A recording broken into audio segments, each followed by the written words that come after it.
On today's episode of LatiNation, we follow the campaign trail of Jennifer Barbosa.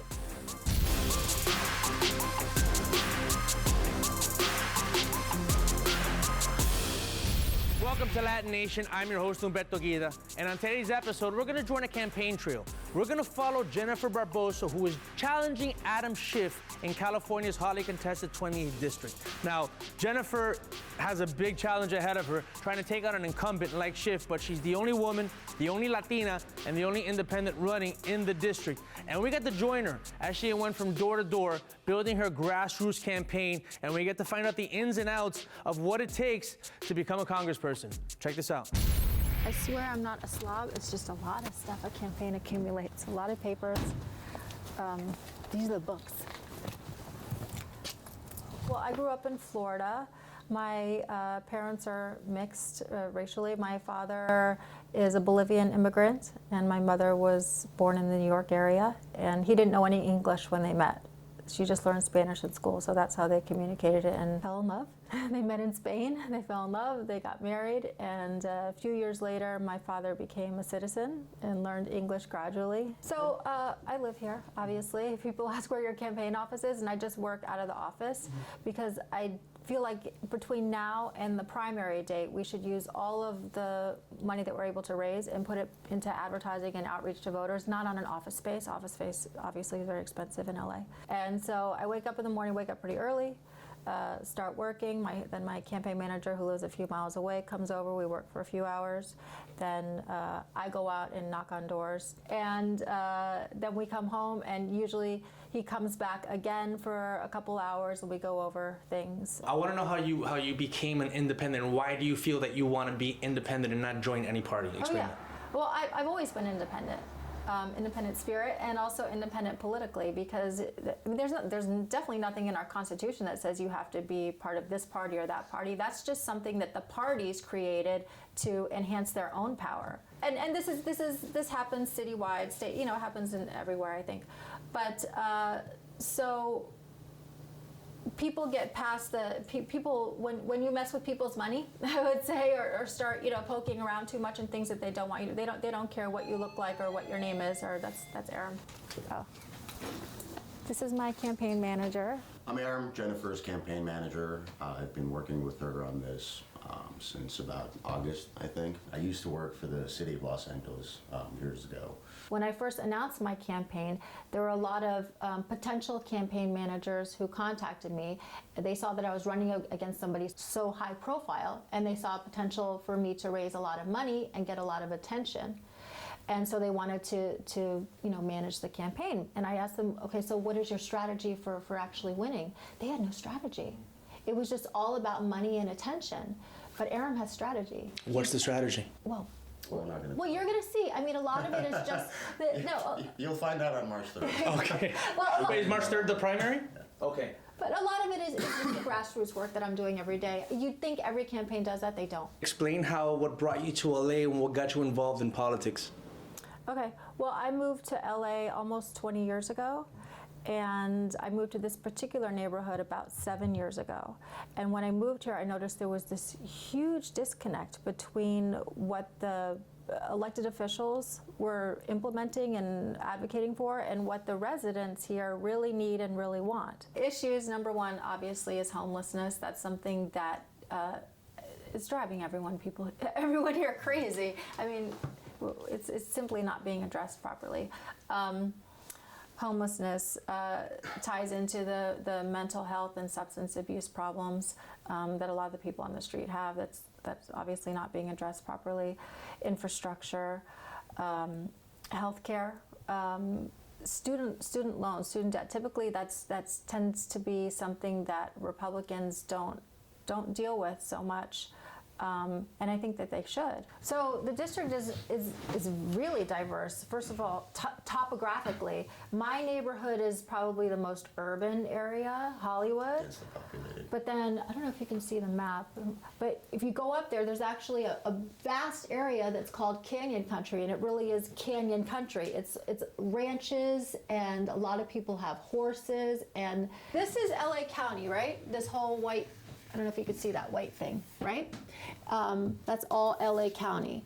And the city of LA is maybe like this much here. This red part is the 28th district. So LA County has many congressional districts in it. This is our congressional district. And this is a bigger version of that, okay? So it's split up into like what is that? Split up into neighborhoods? Yeah. That map is divided by the different cities within the district. I see. But everything that's in color is the district.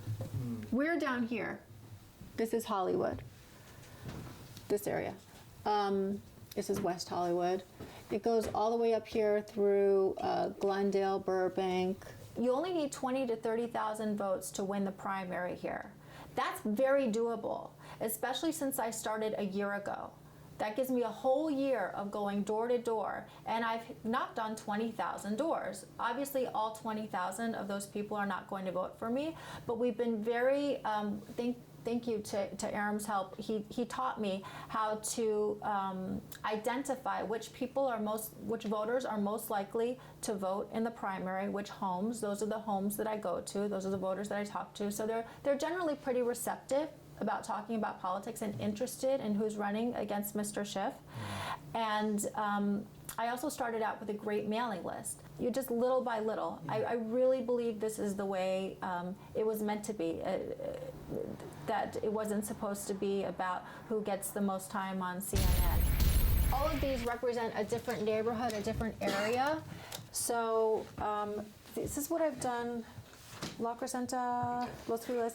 Shadow Hills is huge, by the way. I didn't realize how big it was, but it took like now I know. So if you could see where we could go today, I want to find streets that are laid out close together, you know, houses close together that don't have a lot of hills. Example, let me show you. Is it, was it mostly independent? Yeah. Did you email the Tolucan? I did. What do you say? He hasn't responded, but Do you have his phone number? I did. Hello? The what? The yard signs? This is Jennifer Barbosa. Yeah, hi Jennifer, how are you? Great, how are you? Fine.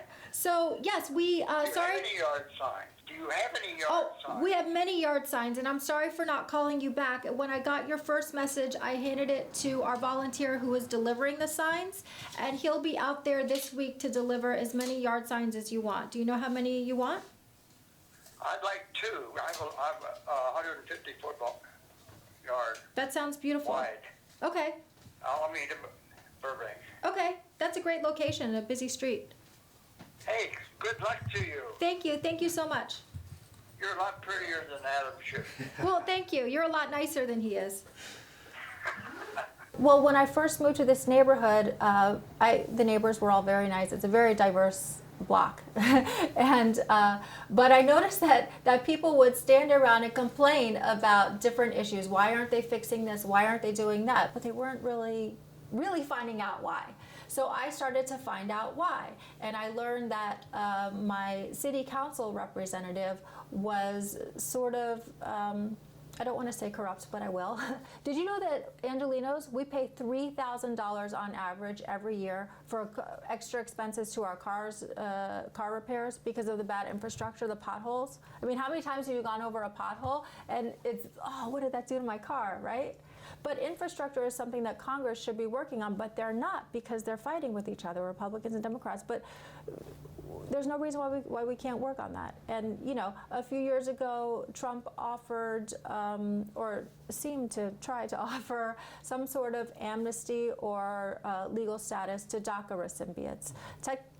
Typically, that's not a Republican stance, but if he's willing to do that, there are tens of thousands of DACA recipients here in our district. Our congressman should then advocate for those residents here if he's really a representative of this district. And we have quite a few volunteers. We're doing phone calls, some people canvassing, you know.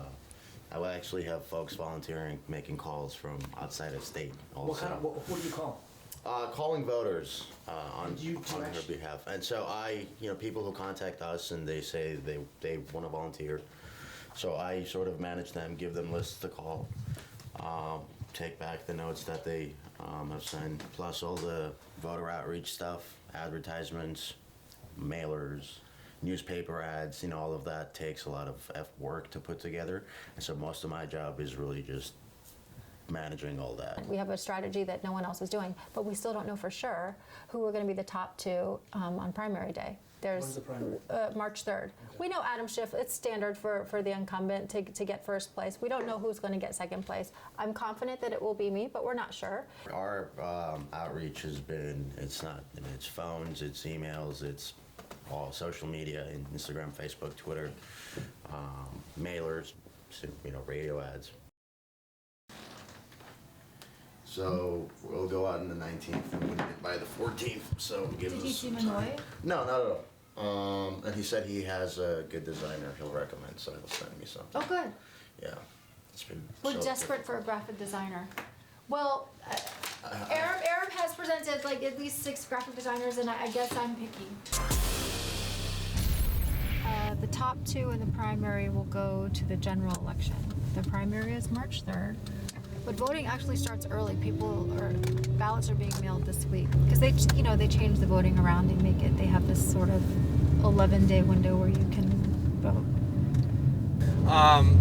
You mentioned that he doesn't even live in his district anymore. How important do you think it is for Congress people to actually be connected to their district and their neighborhood? You have to. That's the whole point. You're supposed to represent us, and how can you represent us if you don't know what's going on here? How can you know what's going on here if you're not really here? I mean, I have to say, if I were elected, I would love to continue going door to door and talking to people because there is no substitute for that. You learn so much. If a voter meets a candidate in person, that voter is 60% more likely to vote for that candidate, regardless of party. So it's just so important to meet the voters and make that connection. There are a lot of things that set me apart from the other candidates in this race. The most obvious, I'm a woman. I'm the only woman on the ballot. I'm the only Latina. In 2016, the 2016 election was very interesting for many reasons, but we saw Bernie and the rise of the small independent donors. He said, I'm not taking money from PACs or special interests, and he got an inordinate amount of money from small independent donors. That's people like you and me sending $5, $20, and that means a lot because it's a lot harder to raise that kind of money. You have to count on a lot more people, and you have to count on actual voters. And that's how my campaign has raised money, which I'm very proud of. In terms of small donations, we're in the top 10 in terms of the percentage of the donations that we get from independent donors. Okay, so we are in Los Feliz right now. I'm going to be going door to door here. Hi, my name is Jennifer. I'm running for Congress, and I wanted to get information from Maria Sorrell. May I do this one?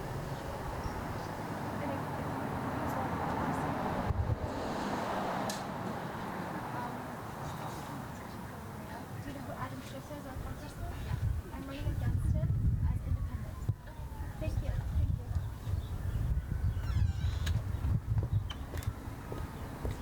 I'm Vic. I'm Jennifer. Nice to meet you. Nice to meet you. I live right here. Oh, hi. Maybe we were going to your house. We're just canvassing the neighborhood.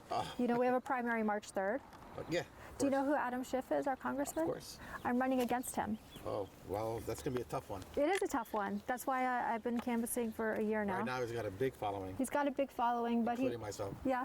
So if you'd like, I'll give you a little info about my campaign. The slogan of my campaign is "People Above Partisanship." I actually supported Mr. Schiff a few years ago when I first moved to his district, but I found that he's been really hyper-partisan, maybe. I really wish we had a representative who would work with the administration, no matter who is in, who the president is, because we have to get things like homelessness and infrastructure and things like that addressed. Right. So, you have my contact info if you have any questions. Yeah, thank you. Nice to meet you. Likewise. Best of luck. Thank you very much. Thank you so much for letting us shoot that. Sure. Take care, guys. Well, my father was born in a small city in Bolivia, and when he came here, he did not speak any English. And fortunately, he was able to communicate with my mother a little bit, and they got married and had some children. And I've always felt very blessed to have that aspect, just that extra facet of my bloodline, my personality, and it's influenced me a lot because my father naturally taught me to not be closed-minded about people from other cultures. And to not be afraid to go out of your comfort zone. I mean, coming from Bolivia to the United States was not easy for him, especially not knowing the language, but he did. And it's very inspiring. I know this looks like a very slow process. You think, how can you make a dent? Just leaving paper on people's doors. But if you go to like 100 a day or 200 if you have volunteers, which we do sometimes, and you do that for a whole year, that adds up to thousands and thousands. And it only takes 20 to 30,000 votes to make it past the primary. And then you have yourself an election. Hi, how are you? My name's Jennifer Barbosa. Hello, Jennifer. I'm Andy Marshall. Hi, Andy. Nice to meet you. So I'm canvassing the neighborhood because I'm running for Congress here in the district. Do you know who the congressman is now, the representative? Actually, I don't. It's Adam Schiff. Okay. Oh, it's Adam Schiff. Yes, I have. So I'm running against him. Can I ask if you like him or you? He seems like he's doing an okay job. It's kind of a strange point in our nation's history. So he seems like he's, well, it depends which side you're on, probably, whether you think he's doing a good job or not. Yeah. And so right now I'm okay with him. The slogan of my campaign is people above partisanship, because Okay. Schiff, as you know, is sort of branded himself the most partisan man in Congress right now, I think. I think that's probably As the manager of the impeachment. a fair assessment. Yeah. The primary is March 3rd. Uh-huh. And there's my contact info if you have any questions. Okay. And I'd love your support. All right. Well, thank you, Jennifer. Thank you very I will much. look you up. Thank you very much. Have a great day. Bye-bye. Thank you so much for that, sir. I appreciate it. Sure. So the primary is March 3rd, but you've probably already gotten your ballot in the mail already. If you vote by mail, you can vote Barbosa, Jennifer Barbosa, and Barbosa 2020 is my website. If you have any questions, contact me. I'd love to hear from you. Coming up on LatiNation, Damien Escobar.